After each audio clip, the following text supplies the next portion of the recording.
Scenes of chaos and disorder continue in and around the Kabul International Airport as thousands of Afghans are being evacuated from the conflict-ridden country.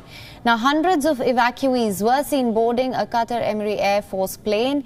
In the last 24 hours, at least 18,000 people have been flown out of the country. Increasingly desperate efforts are being made by foreign nations to airlift people out of Kabul.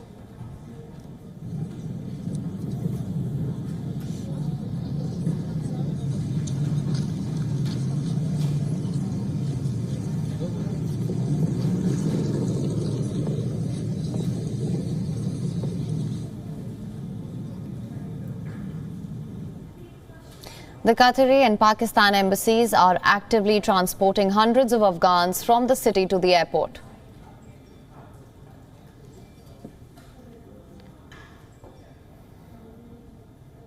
I'm standing at the military side of the Kabul International Airport.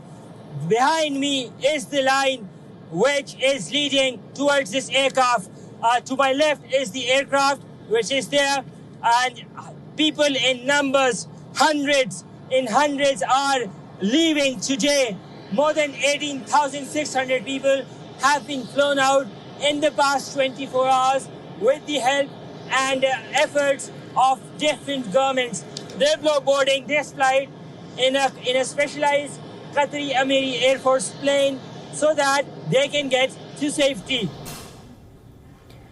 Large crowds still surround the airport, full of thousands trying to flee the Taliban's takeover of Afghanistan. The Afghan evacuees on board sat in somber silence as the aircraft carried them out of their homeland ahead of the August 31st deadline. The Taliban has warned that they would allow foreign forces to carry out evacuations for just one more week.